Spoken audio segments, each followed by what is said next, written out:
Hey, this video is how to read your blood work and uncover any ticking time bombs before it's too late. I'm going to be going through my blood work with Paul, who's a functional medicine doctor from FitScript, to review my blood work and in the process share with you how you can review your own blood work. Based on my most recent blood work, I've got two major ticking time bombs, and this isn't great because my dad died at 56 years old from a heart attack and I'm 38. Now look, I'm a healthy guy, I like to exercise every day, I eat really healthy diet, and I've got two major ticking time bombs as you're about to discover in this. So I really encourage you to get your blood work done, whether it's with FitScript or elsewhere. Get your blood work done so you know what's going on. Let's get into it.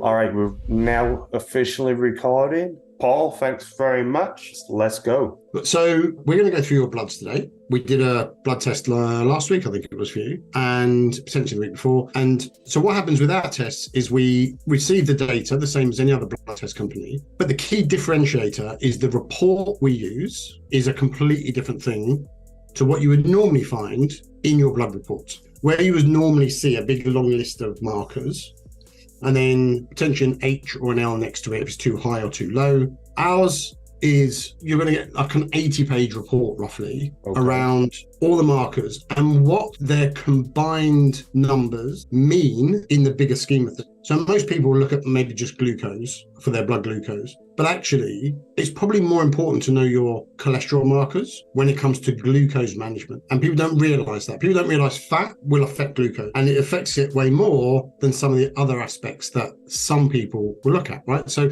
it's very comprehensive, and we'll go through it all and you'll see it will make perfect sense, hopefully, at the end of it. So before we do it, anything particular that you want to understand that maybe is a symptom you're experiencing or something that you feel as though, I'm feeling a bit off with this at the moment. I wonder if there isn't any explanation for it.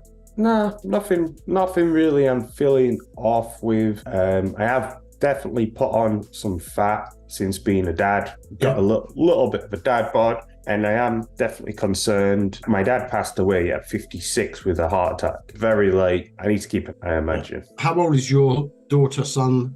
So I've got a 5-year-old daughter, a 3-year-old son, and an 18-month-old daughter. Which is why you're tired.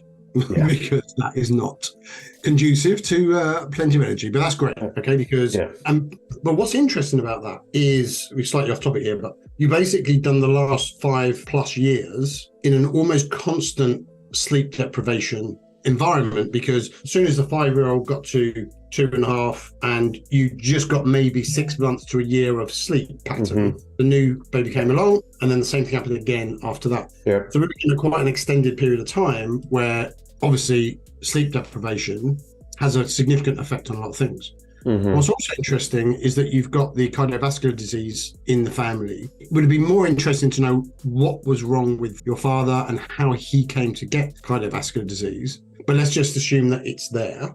And we'll certainly highlight that through this report to see if any other traits are coming up. So let me share the screen. Okay, so here's the report. This particular one is 80 pages.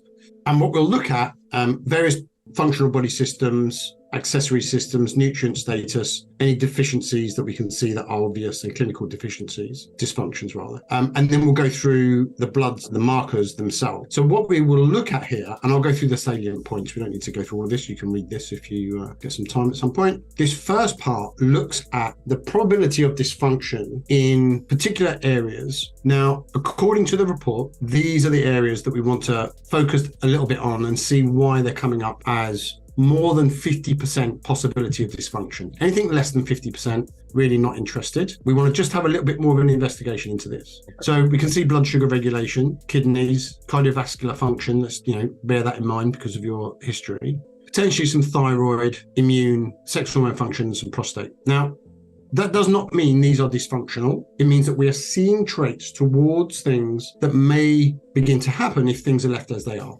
So prevention is vital, because if we look at a normal blood test, and I'll explain this more later, the ranges are extremely wide. And so very few people fall outside of those ranges. They only fall outside those ranges when the disease or illness is happening. We can see it happening a long way in advance. And it's far easier to prevent and turn around things while they're on the path to happen than they are once they've established themselves. And that's what we're looking at here. So the other interesting thing about this report is it is a dynamic PDF, which means you can click on certain hyperlinks and it will take you to places. So for example, anywhere where you see this box, if you click on the box, it will take you to what this means. Okay, so we've got 100% dysfunction likelihood of blood glucose or blood sugar regulation.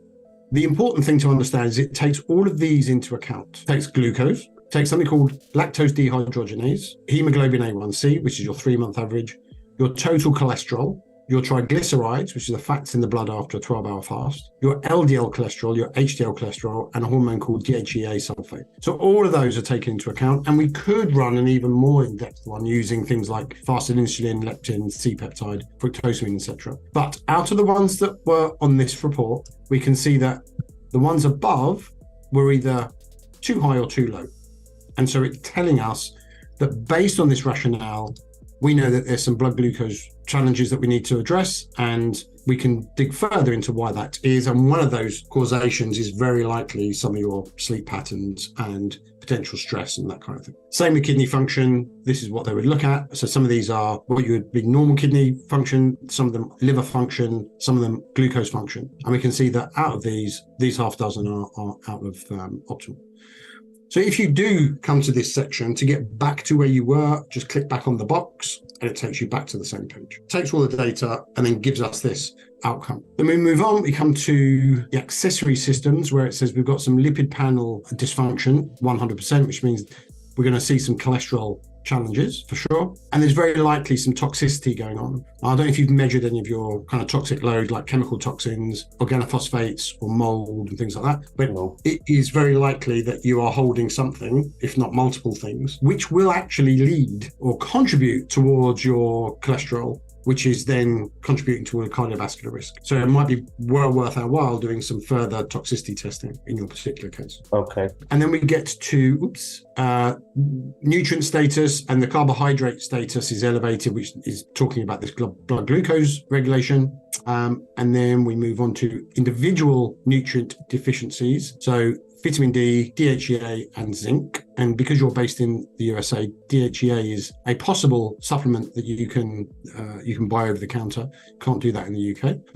But these are things that are definitely lacking. But we've got to look at, why? What's the root cause of this stuff, as opposed to just saying, oh, well, I'll just take some more vitamin D and some DHEA and I'll be good. There's some other things afoot, one would suggest. So we will get down to this clinical dysfunctions page. Now, normally this is only for the practitioner, but I like to use it to show the patient a little bit more in depth as to what is potentially being shown here. So when we talk about this glucose dysfunction, what we're really looking at is something called metabolic syndrome. Metabolic syndrome, to try and summarize it, is the inability of the cells to metabolize and detoxify efficiently. That might mean that it can't use glucose as well as it could do or should do, or it can't burn fat for fuel as well as it should be able to, or there's not this ability to switch between the two fuels. It could be that the detoxification of those cells is compromised because they're just too toxic, or they don't have that detoxification capability because maybe there's some dehydration, or there's some viral infection, or some bacterial stuff, or inflammation. There's lots of different things. The outcomes, if you look up metabolic syndrome, are things like diabetes, stroke, cognitive decline, heart disease, that kind of stuff. And so we want to look at what is driving this syndrome, because that is going to play a big part in your long-term health and how we can reverse some of these things that are going on. Hypoglycemia is the blood glucose dysregulation, potentially some gout on the way. If you're probably not experiencing symptoms, but the acidity is probably there, and that's likely because the kidney function just needs a bit of support. And then we've got renal insufficiency, which is kidney. Viral infection, very likely. Slightly low testosterone potentially, and maybe some insulin resistance. And we can look at thyroid as well, should we want to dig even deeper still. A few things there that are prevalent, and we can bear these in mind as we go through the actual report. I have a question, but like an observation is Sure. a couple of months, about 4 months ago, unexplainedly had my right ankle swelled up and I was in extreme pain for a couple of days. I went to get an MRI scan to find out what was going on, if I'd done something. I thought like torn a ligament or something. And there wasn't really anything going on. And for I was on crutches. Yeah. And then a couple of days later, it kind of started clearing up and the swelling went and it wasn't painful anymore. And I had no idea what was going on. And one possible explanation was gout. And I was thinking, there's no way I can't be gout. That sounds very much like gout. And painful to actually touch it or something. Yeah. So that's extreme pain.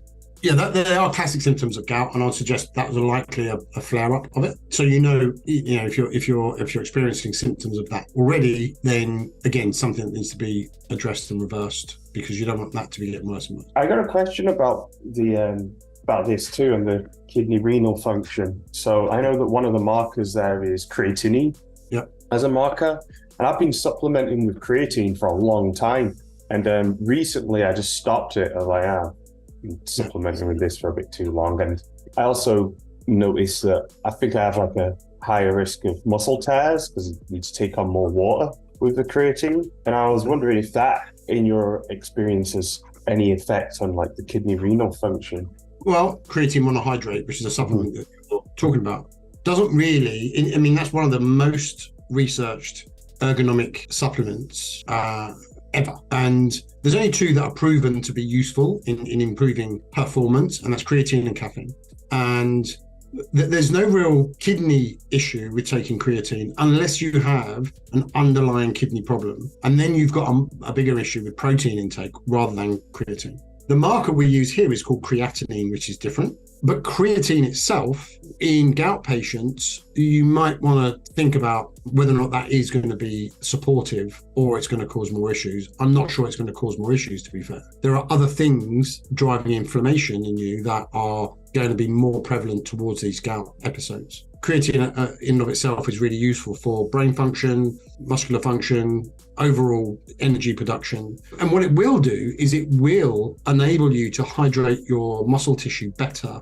But I don't think it will give you more propensity to injury from a muscle perspective. A more hydrated muscle is actually less likely to get injured because it has the flexibility to contract and relax much more smoothly. Whereas if it's very dehydrated, the muscle will tear quite significantly easier because it doesn't have that lubrication in it. It's a good point, but I'm not sure that would be a huge contributor for you. I think what might happen in the past sometimes, just to wrap this up, is I'm taking the creatine, but I'm not taking enough additional water to support it. That's a very common thing. And also, people don't realize when it comes to dehydration, that drinking more water is not going to hydrate you. If you've ever experienced it, and I'm sure many people have, you drink loads and loads of water and all you're doing is running to the toilet every 10 minutes. And what that means is that the water's going in and straight through. It's not sitting in long enough to hydrate the tissue. To do that, you have to have the right amount of fiber going in with the water. So normally it would come in an apple, say, right? So it'll have soluble fiber with the fluid, or you have it in particular types of vegetables, and those things will help hydrate your body more than just chugging down gallons of water. The other great thing about fiber is it's one of the key aspects when it comes to controlling cardiovascular risk and cholesterol. Again, we'll see that as we go through, because I think some of it's going to be really interesting for you. So we come to the actual results. There was actually 124 markers done, but 87 of them were blood and the remainder were urine. I've looked through the urine results and they're absolutely fine. The blood results, what we've got here, a total of 87, and you had 41 which are absolutely perfect, optimal, on the money, couldn't be better. Then we have this range of below optimal to above optimal. This is the doctor's normal range. So they're going to say that these 16 and these 13 are also perfectly okay. There's nothing wrong with them. And as we spoke about earlier, the ranges are so wide that generally nothing is picked up until you go high or very high, or low or very low. And that's then when something has actually started to become a problem. And you then got a much more heavier workload to try and fix it or reverse it. And generally when bloods start going into these kind of higher, lower levels, it ends up being some sort of pharmaceutical management, and there's not really a turnaround for them. So you go to the doctor and they'll give you metformin for diabetes, and that's a lifelong medication, or statins for cholesterol, and that's a lifelong medication, and nothing ever gets addressed. It just gets symptom managed. What we know is when you are below or above optimal, we can see things that are about to happen or have just started to happen, so much easier to turn around. And we've seen cancer in patients way before the doctors have seen it. and they've managed to get treated at stage 1, stage 2, rather than wait till the doctor says, look, we've just found this, and get your affairs in order. So it's very, very prevalent. Certainly cardiovascular disease has been picked up much, much quicker, much, much earlier, before it becomes a major problem. So that's the purpose of the optimal range versus these long doctor's ranges, which aren't as useful to us when we're looking at prevention. So glucose on the day, marginally elevated. The 3-month average was good. The 2-month average was good, but they're all trending just a little bit high on the optimal. But then we look at this triglyceride, so fats in the blood glucose index, which is a ratio, and we can see that that's definitely elevated.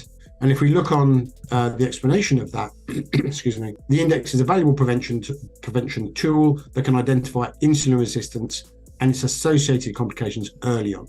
Based on fasting triglycerides, fasting glucose, the index reflects dysregulation, metabolic dysfunction, and is directly associated with an increased risk of cardiometabolic disorders, including diabetes, cardiovascular disease, and stroke. So we know cardiometabolic is not cool in your circumstance, and you've got some challenges from a family perspective, so we want to keep an eye on that kind of thing. Just a point on that, Paul. Yep. On the before my test, it said to fast for 12 hours, right? Yeah. I think it was 11 hours I fasted. Okay. I think I realized it was like putting kids to bed, etc., etc. And I was like, and I ate. And then I remember looking at the clock and being like, oops, this is 11 hours. So then I stopped eating and put it away. So 11 versus 12 is not going to make massively significant differences. If someone said, oh, it was 6 hours, sorry, or woke up, I had breakfast, completely forgot, then it's okay. That's a different thing. But I think 11 hours is going to be enough for us to see the trend for sure. Remember, we are looking at trends here, which are much more useful than individual markers, because individual markers can blip. Don't forget, your blood chemistry changes every second. So we can see an individual marker that happens to be really high. But if the trend is normal, then we will discount it. But if the whole trend is elevated, an hour here or there isn't going to make that much difference. So talking of which, we look at this kidney function, right? And the BUN is up, so which is definitely elevated, but the trend is up as well. So the creatinine, BUN creatinine ratio are all elevated, which is telling us that there is definitely some dehydration and potentially hyperchlorhydria, which is always a good thing to know, because you already said maybe there's some dehydration going on, and we're kind of seeing that. But in addition, the hyperchlorhydria, the low stomach acid, is going to cause more problems further down with poorer digestion of proteins, not killing pathogens, germs, as we used to call them in the old days, that come in via our food or orally. When they go into our stomach acid, they get destroyed. It's like COVID, for example. COVID attaches to receptors in the mouth far more readily and the nasal passages. If somehow it didn't attach and then got swallowed into the stomach, it would not survive the acid. So it has to attach prior to that. Same with many different germs. So we've got slightly low stomach acid and dehydration for sure. And then the globular filtration rate, the amount going through your kidneys on a regular basis, is slightly on the lower side. So definitely some support, some hydration strategies to be looked at. It could potentially point towards oxalates as well, which are molecules that bind to calcium and cause things like kidney stones and gallstones and things. And that can sometimes be one of the contributors. Prostate is fine. The PSA, no problem, 0.23, which is the prostate antigen. You're very young for any kind of prostate issues, but what I will say is this is probably the least useful prostate marker. More useful is creatinine and something called monocytes, which is an immune marker. And if they are both elevated, even in the normal range, then that can point more towards a prostate dysfunction than PSA ever will. And most doctors will not even be aware of that. All your electrolytes are good. So sodium, potassium, chloride, that kind of thing. If you take an electrolyte drink or you're conscious about having salts for your training and so on, then they are all working perfectly. And then uric acid marginally elevated, which will be one of the gout markers. But overall, from a metabolic perspective, it's looking not too bad. Proteins are all good. Albumin's good, which means you're digesting them fine. Slightly high calcium, which generally will mean low vitamin D. I haven't looked at the vitamin D yet, but we'll come to it. And if it is low, then certainly worth getting some supplementation on that one. Okay. And then liver and gallbladder. So slightly low alk phos, which is a liver marker. This is normally a zinc need, so need for more zinc. And then your AST, ALT are all very good. Lactose dehydrogenase is slightly decreased, and it will say to us, decreased levels of LDH often correspond to hypoglycemia, especially reactive hypoglycemia, pancreatic function, and glucose metabolism. So we know that there's some telltale signs around this cellular glucose metabolism.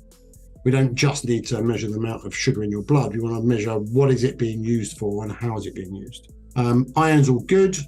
I haven't got an issue with this transferrin. This is a good example, right? So the iron in your blood is perfect. Your amount of iron that's stored on the cells is good. Everything is optimal except the percentage of saturation, which is marginally elevated. So the trend is all good. There's one that's slightly up. Realistically, this is not going to be something of massive consequence. It may, longer term, interfere with some cardiovascular health, but right now, it's not something that we're going to worry too much about. This part, though, is something to look at. We'll make it slightly smaller so you get the full page. So this is your cholesterol. Have you had high cholesterol previously? I don't think so. I don't know. I don't really know, to be honest. All right. Well, you've definitely got high cholesterol. Okay. And this is a concern when we know about your father. Your total cholesterol, as you can see, is elevated. Actually, again, total cholesterol is a bit of a waste of time because it has to relate to what it's made up of. And if it's made up of lots of good cholesterol and not so much bad cholesterol, then actually the profile is probably not that bad. But in your case, what we've got, and I'll come back to triglycerides in a second, but we've got LDL cholesterol, which is this low density lipoprotein, the supposed bad cholesterol, which is extremely high, anything above 99, and yours is 194. And then we've got the HDL, which is the supposedly good cholesterol, and that one is trending down, so that's slightly low. And then you've got the non-HDL, so all of the cholesterol that's not good, and that again is extremely high. So we've got a combination of a lot of bad and not so much of the good going on. Mm-hmm. So that's the first thing.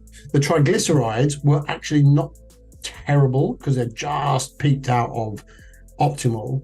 But this is the amount of fat in the blood after a 12, in your case, 11-hour fast. And I think what we need to ascertain with you is whether or not you are waking up burning fat for fuel or you're waking up burning carbohydrates. And I would suggest you are likely waking up burning carbohydrates, which is not where you want your body to be. You want it to be burning fat for fuel, especially after a sleep.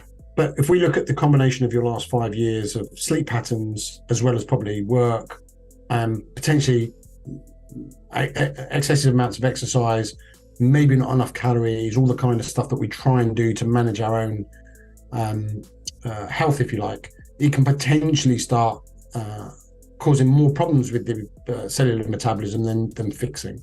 But that's something we would dig into more. That it's interesting you just mentioned the potentially not enough calories. Yeah. Because over the last few years, I know for sure I haven't been getting enough calories. I've been doing a lot of fasting. Yeah.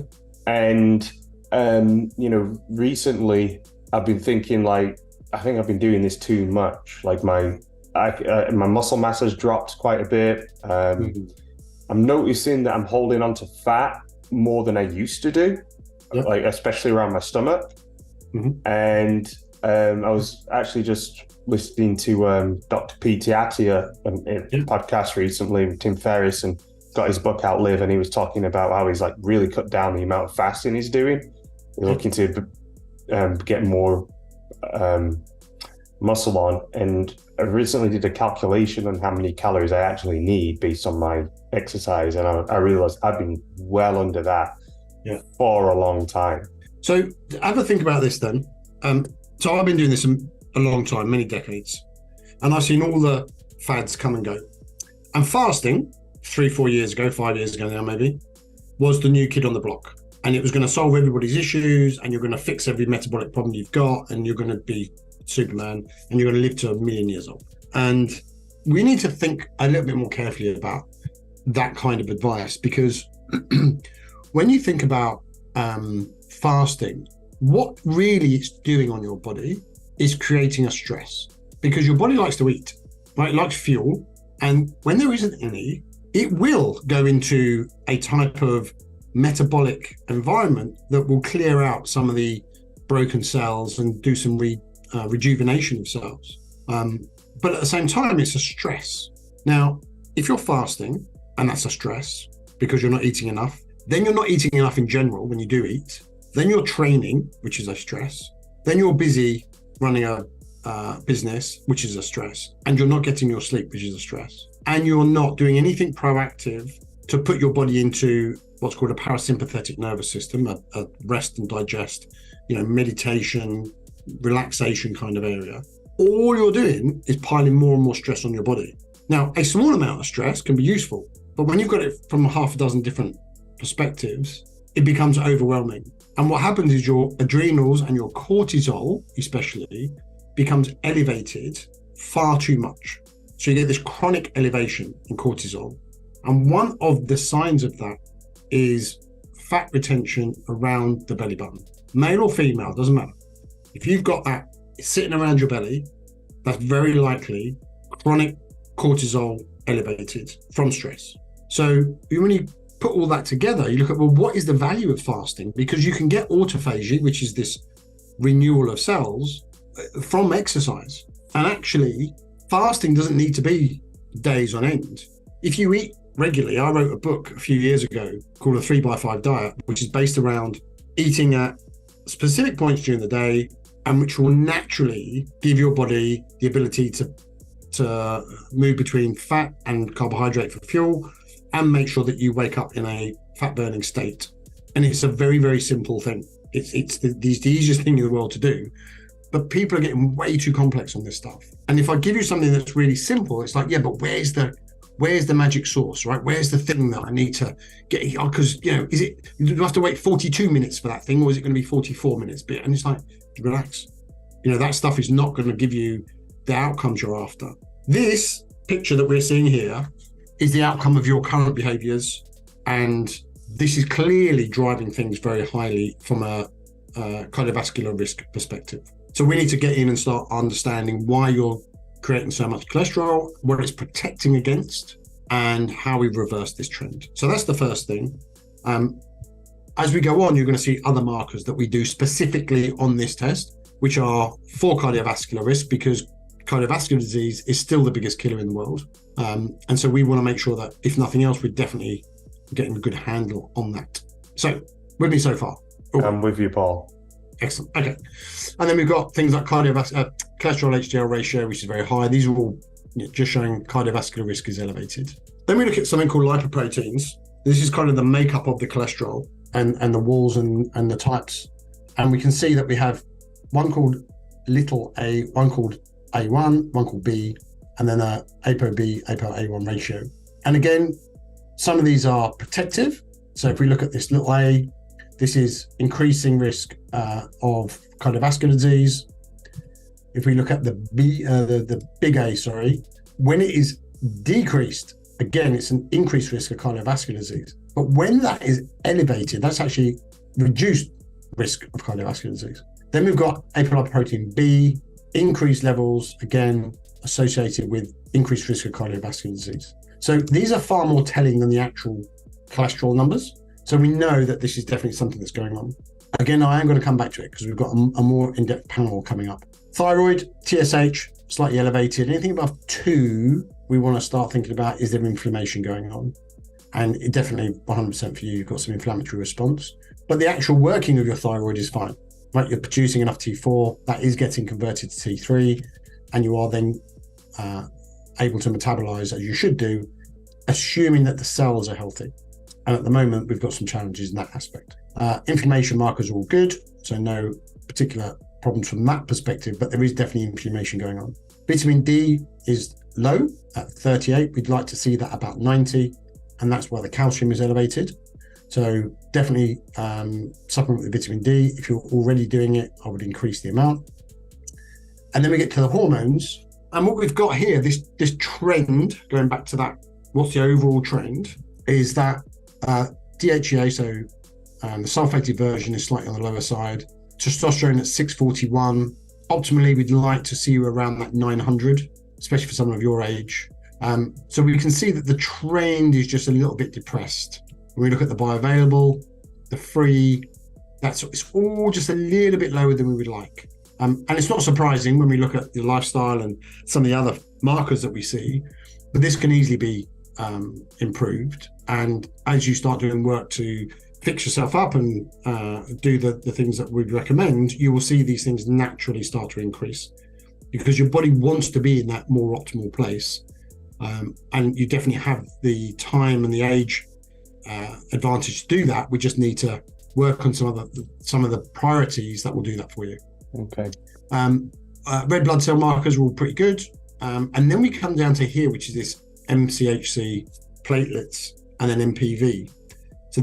So what we've got here is total red blood cells and the hemoglobin, which is what carries oxygen around, the thickness, the viscosity of the blood in the hematocrit, and then the MCV, MCH, which is telling us the volume and the height of the cells and whether or not we're deficient in any particular vitamins or iron or anemia and things like that.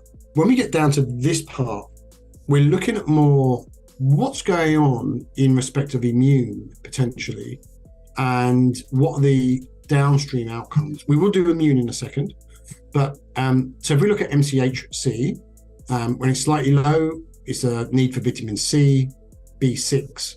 You don't have iron, but heavy metal burden is very likely something that's present. So definitely worth getting tested for that.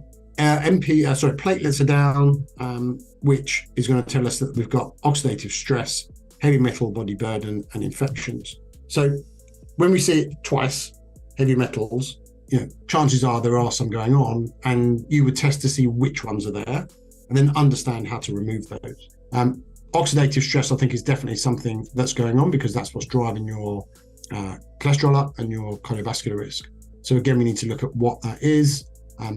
It's likely a combination of things. And what's really important to understand is it's never just one thing, right? It's always a combination of things. And so oxidative stress is going to be potentially from the sleep issues, potentially from daily stress of work and so on, the fasting, the potential infections and heavy metals and other toxicities and that kind of stuff. So we really want to reverse that oxidative stress trend, because what basically happens is you have more free radicals going around, which are these things that age us very quickly, then you have the capacity to detoxify them. And so you become aged a little bit more and a little bit faster than you should be. And so we want to really turn that around, because someone who's had a father that passed away at 56, which is no time at all, I'm 57 tomorrow. And so, and that to me, I'm not even got going yet. So for your father to pass away at my age is really young. We want to make sure that kind of thing is not seen within your lifestyle and your outcome. So oxidative stress is a big thing to focus on. And then the MPV, did we just do that one? No. Where we've got elevated platelet destruction, that is definitely coming through some form of toxicity, and it's very high. And then the RDW is going to show us the same sort of thing. Then we get to the actual immune. Excuse me. So white blood cell count, total white blood cell count is okay at 4.2. Personally, I like to see that more around the 5, but it's still optimal. So total amount of white blood cells, your total amount of immune army, if you like, is good. And then we get the percentages. So the neutrophils are on the low side and the lymphocytes are on the high side. And this is generally what we see in a viral infection. Whether this is a transient viral infection, which means you had a bit of a cold at the time and it passed, or this is chronic, more difficult to tell. Have you had your COVID vaccines? No. Okay. That's a good thing. But we see this pattern when people have had vaccines, and they don't come out of this pattern. So neutrophils, when they are decreased, are often seen in chronic viral infections. When they're elevated, it's normally a bacterial infection. Lymphocytes, when they are increased, it's usually a sign of viral, but can also be a sign of increased toxicity and inflammation. So if we look at this, there's definitely a viral infection going on, be it chronic or not, and we've definitely got some toxicity in the mix somewhere, which is causing more inflammation. And that's probably one of the things that's driving that cholesterol.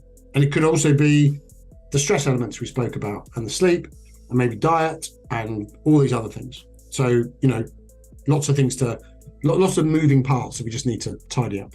Monocytes are slightly up. So remember I said the prostate, we can look at creatinine and monocytes, and if they're elevated, which they both are, within the normal range, that gives us a better understanding as to whether or not prostate is an issue. Just remind me how old you are. 38. Yeah, so very, very young for prostate problems. This is more about something chronic going on, and that's permanently putting a stress on your immune system, which would then mean you probably feel more tired than you think you should do a lot of the time. Does that sound about right? Definitely in the mornings. Yeah. So when you wake up, it's like, wow, I need a little while to get going, and potentially caffeine and things like that just to get into place. Yeah. Okay. And then we've got your eosinophils, which are elevated, and this will be either a food sensitivity, an allergy of some kind, or potentially parasitic. The basophils, which are at the top end as well, that 1% is potentially, when these two are elevated, we're looking maybe parasitic. So there could be a parasite knocking around, and again, it could be something we'd investigate more. So if we think about some sort of food sensitivity or allergy setting off that allergic response in your immune on a chronic basis, and then maybe a parasitic infection along with the other things, we're starting to build up a big picture of all of these different elements that could potentially be leading towards more chance of cardiovascular disease, because it's driving the inflammation that's creating these huge amounts of cholesterol. Yep. Kind of makes sense, I guess. Yeah. This is just kind of telling us the same sort of thing. This neutrophil lymphocyte ratio, very low. That's definitely viral. And then this is the part that is the specific add-on, which is based around cardiovascular disease. So we have cholesterol and we have apolipoproteins, which we've been through. Just but 1 second, Paul. I got a 5-year-old daughter saying goodbye here. No problem. Just I called Paul. I had a blood test, and I've got all the results from the blood test, and he's telling me what it is. No, you've got Oh, really? Okay, well, let Mum know. Close the door, please, Alan. Bye-bye. They're great that age, aren't they? Yeah. My eldest is 30 today, funny enough. Oh, and your birthday's tomorrow? And mine's tomorrow, yeah. And my youngest is 5. Oh, wow. Oh, wow. And there's a 22 and a 20 in the middle of them. Oh, wow. And funny enough, all of them except my youngest are born in August. Oh, interesting. It's crazy. Expensive month. Anyway, that's right. So this particular panel is the one that specifically regards cardiovascular disease, because when we've got total cholesterols and we've got apolipoproteins, that's all very lovely. But really the particle size of the LDL is what's really important and the thing that does the damage. So if you have larger particles, actually, they are better.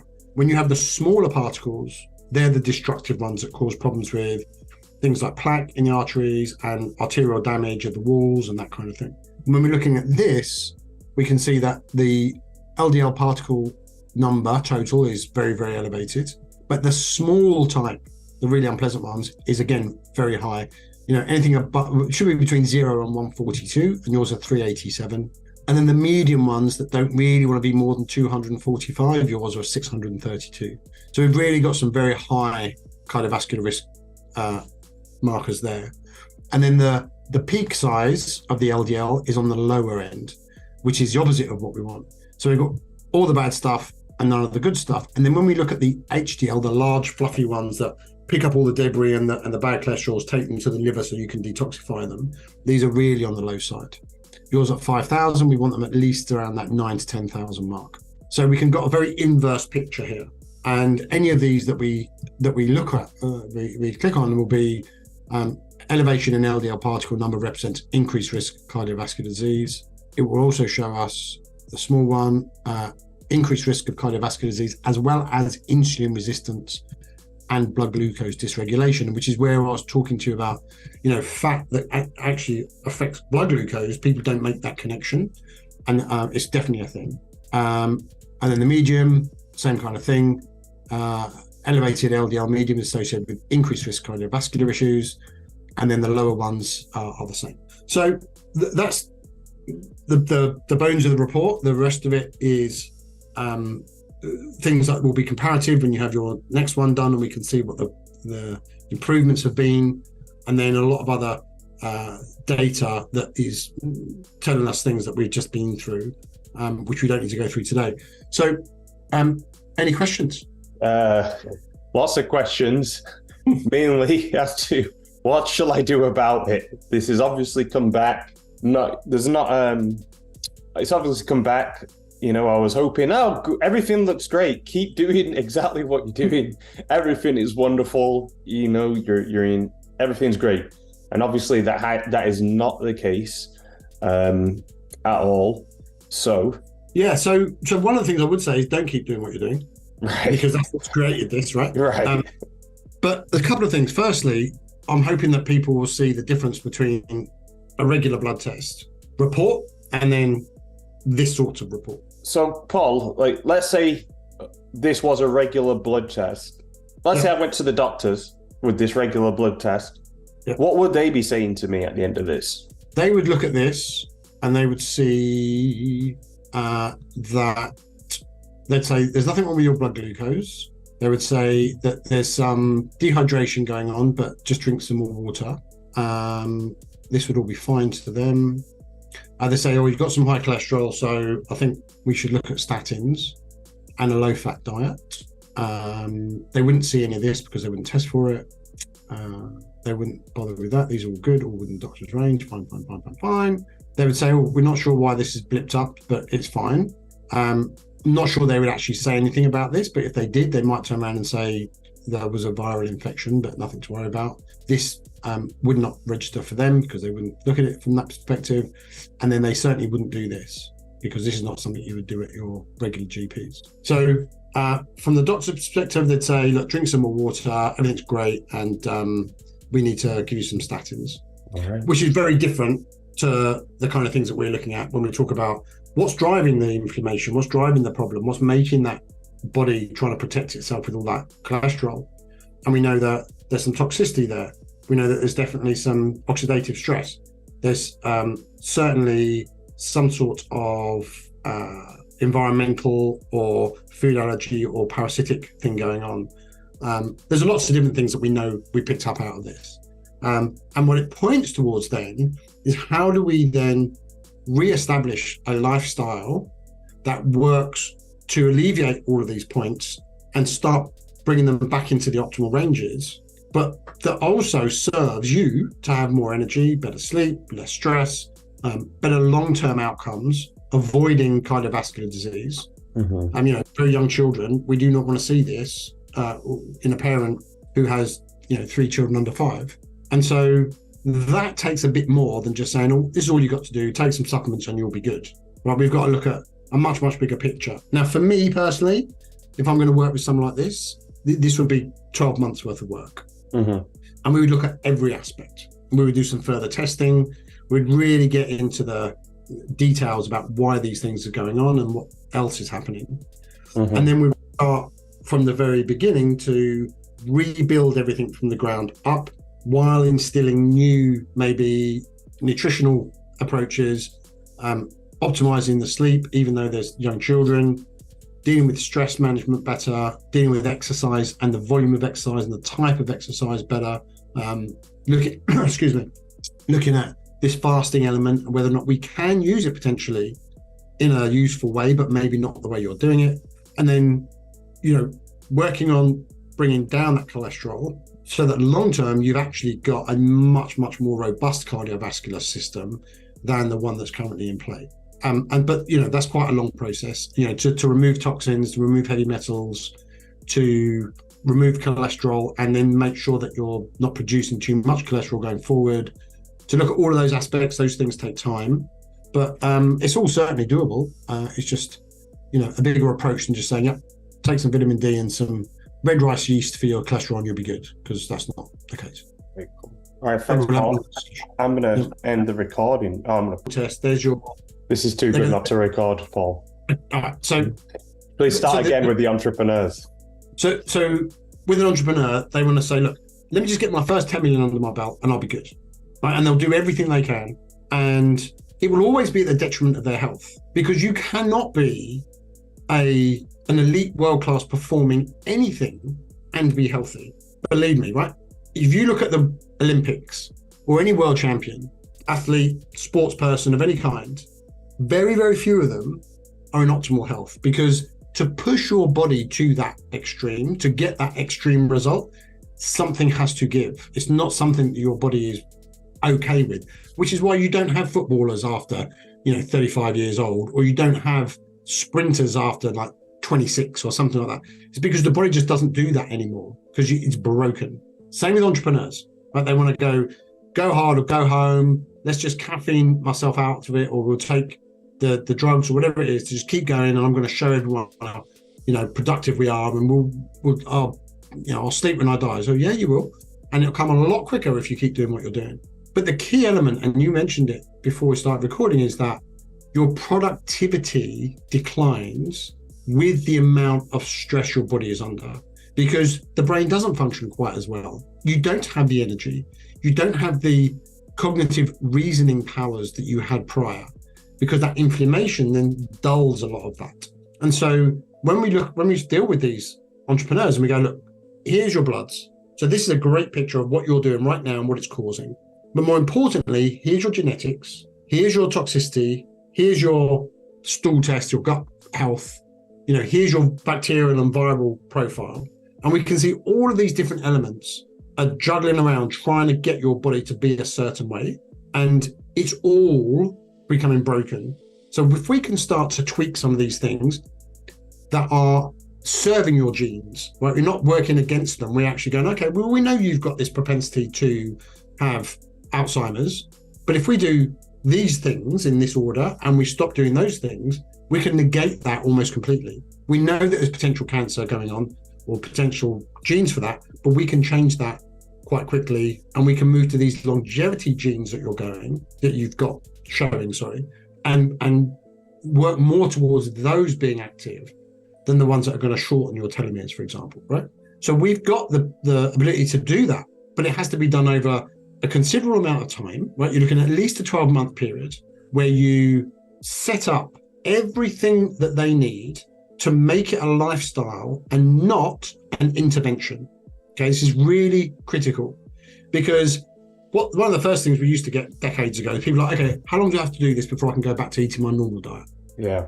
And you go, about that, right? Yeah.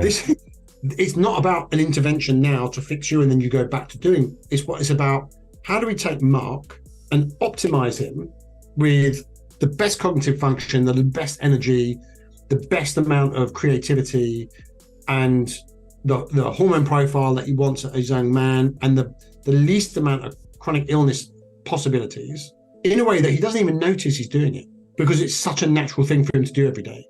That's where the key is. Yeah, it's just like, that's what I do. Yeah. I don't put those body lotions on me because I know they're toxic and they've got aluminium in them, or I don't use that deodorant because, or that toothpaste, or I do something to refurbish my oral microbiome because I know that's one of the significant issues when it comes to cardiovascular disease, right? So mouth microbiome. Oral microbiome has a direct result to the amount of plaque you lay down your arteries. And most people aren't even aware that's a thing, right? So if you've ever had a filling, if you've ever had a sore gum, if you've ever had, if you never floss, if you've got all of these things going on, these things are massively significant. It's the beginning of your digestion, if you like, but it's also very close to your brain, right? So it will cross that brain-blood barrier and it will cause inflammatory issues in the brain and Alzheimer's and things like that. But more importantly, it will cause a lot of other issues going on for cardiovascular risk. So how do we then clean that and then repopulate it with the right microbiome? You have to be aware of it before you can even do it, right? And most people aren't aware of those sort of things. And imagine if that's one thing you're not aware of, how many other things you don't know? Well, I was not aware of that. And it's not your job to be. Your job is to coach your guys to be the most productive and useful and creative people so that they are releasing enough downtime that they can actually appreciate their life. Because the majority of them don't realize, over here, I've got 3 kids that are all grown up and I'm missing it all because I'm working so hard till X, Y, Z. But I'll sort it out when I'm older. I will you. Yeah. Ask your kids what they want for Christmas and it'll be more time with you, Daddy, not that present. Right. And that's a really important thing because we all live and we all have, when we're born, we have a bank account. And every day we withdraw 24 hours from that account. Now, if that day has been spent stressed and miserable and under pressure and eating poor food and not sleeping and drinking alcohol and doing all the things that we don't want to do, that day has been gone and wasted. And the next day we go and we withdraw another 24 hours from that account. And if it's the same again, we're going to have another miserable day. We're going to have another unpleasant experience. And the next day we draw another 24 hours out. And the issue is we don't know what our balance is in that account. Right? So I don't know if I've got 2 more days to withdraw or 10,000 more days to withdraw. But I do know if today sucks, it's wasted, it's gone, I'm never having it back. And that's why not only do I love what I do and chatting to people like you and getting this fantastic kind of feedback about how valuable this stuff is, but I also am very aware every day that I wake up that I am looking for amazing things in my life that are going to give me joy and fulfillment. I'd set up to physically look for those every day, not to wait and go, oh, that was quite nice. You know, it's like, where do I find this? To a point that my 5-year-old, and you'll appreciate this, I will say to her, I want 5 things today that made you happy. Yeah. And I want you to go out in the morning, right? And I want you to go out and find them and come back and report to me in the evening. And she go, right, Daddy, I did this today and I saw that and I did this thing with Granny and blah, blah, blah, right? And what we're doing is we're just setting them up to look for the good. Yeah. Because when life happens to you, all we see is the bad. And we forget to recognize it.